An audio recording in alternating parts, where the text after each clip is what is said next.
Subscribe now. Hey there. Karma says hi too.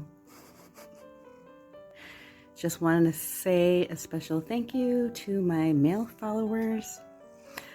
I didn't expect to have about 60% male viewing on my channel, but that's the way it goes.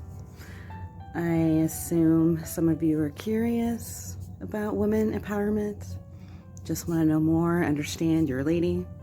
Whatever your reason you're here, I'm glad that you are. And I wanted to say, it doesn't matter if you're male or female or part of the LGBTQ community. Anybody can be a Phoenix. So welcome, new Phoenixes. Glad to have you here. And I just wanted to say, there's a lot of men right now that are being targeted in the LGBTQ community. So I just wanted to put out this post just to be careful, be aware of whoever you're talking to, wherever you meet them.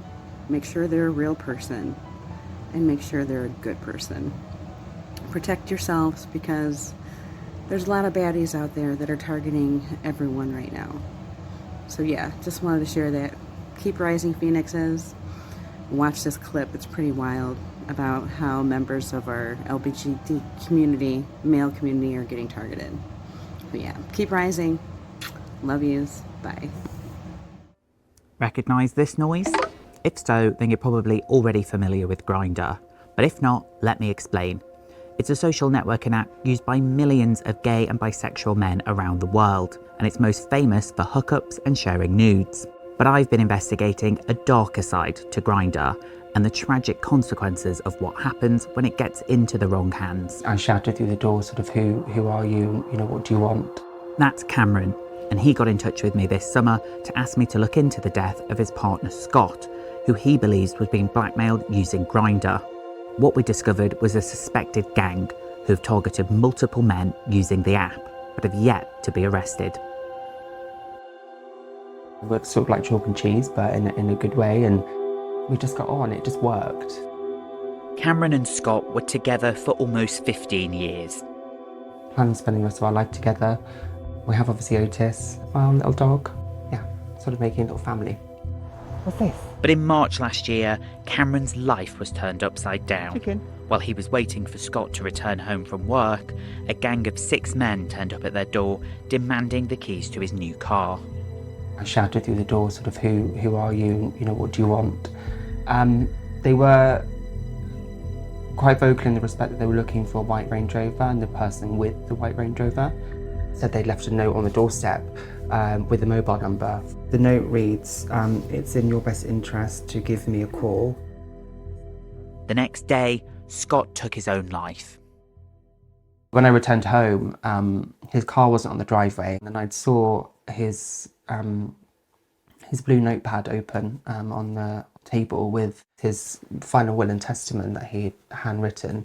I then remember going obviously upstairs to check, and that's when I found him in the bedroom on the bed.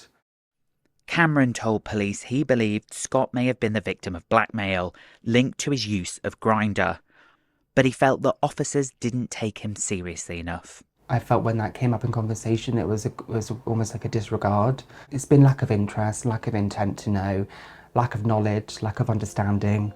But a BBC News investigation has seen police documents that add significant weight to Cameron's suspicions about the gang. The records reveal that the phone number left on the letter for Scott was already known to Hertfordshire police, after being linked to another blackmail case involving Grindr. They also show that the gang went on to target at least 2 others within 10 days of Scott's death. In each of the cases, the gang allegedly met men on Grindr and then later falsely claimed to be underage in order to extort money from them. Yet there have been no arrests made. We knew of one crime that happened before Scott's, plus 2 others. That's 4.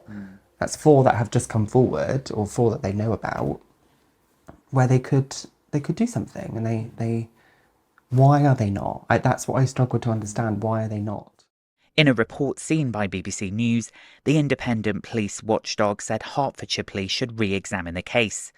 It said the force failed to robustly investigate the circumstances surrounding Scott's death, and that officers should examine whether homophobic assumptions and unconscious bias contributed to failures in the investigation.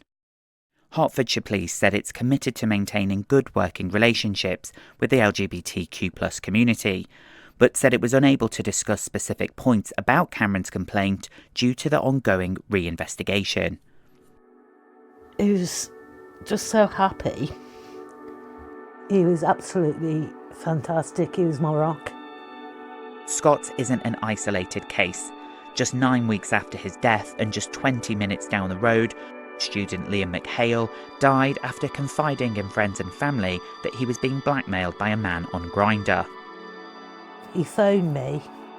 He said, I've been blackmailed and I don't want to go to prison. I said, what are you on about? Someone's trying to blackmail me. Liam told Julie that he was speaking to a 45-year-old man on the app who later falsely claimed to be underage in order to blackmail him. His friend, Sophie, phoned me. She passed the paramedics on and she said, we're ever so sorry, but your son's gone. I thought, no. No.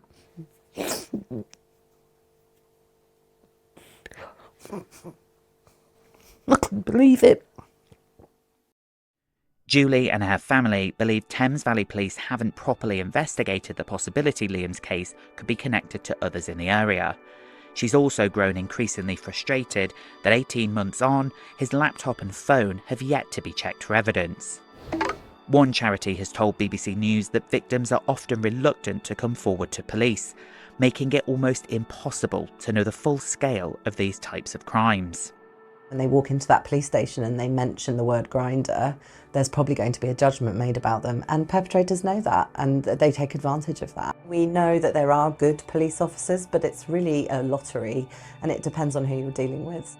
A spokesperson for Grindr said it works diligently to provide a safe environment and regularly cooperates with UK law enforcement. Do you have any faith you'll get any sort of justice for this? No, I don't think he will. I think it's been too long and they haven't looked into it properly. Thames Valley Police said it has not received a formal complaint about the investigation. A spokesperson said it takes all concerns seriously, but that it would be inappropriate to comment on individual grievances outside of a formal complaints process, and that an investigation into blackmail offences is still ongoing. Do you think that the time that this has all taken means that they've missed their opportunity to catch who did this? Massively. Massively. Do you have any faith at all that they'll ever find out who that gang were that turned up at your house? I'd like to think that they had, or at some point something would happen further down the line. It's something I live with every day. It's something that it's altered me and who I am, and it's really become my second language just to fight for answers. Subscribe now.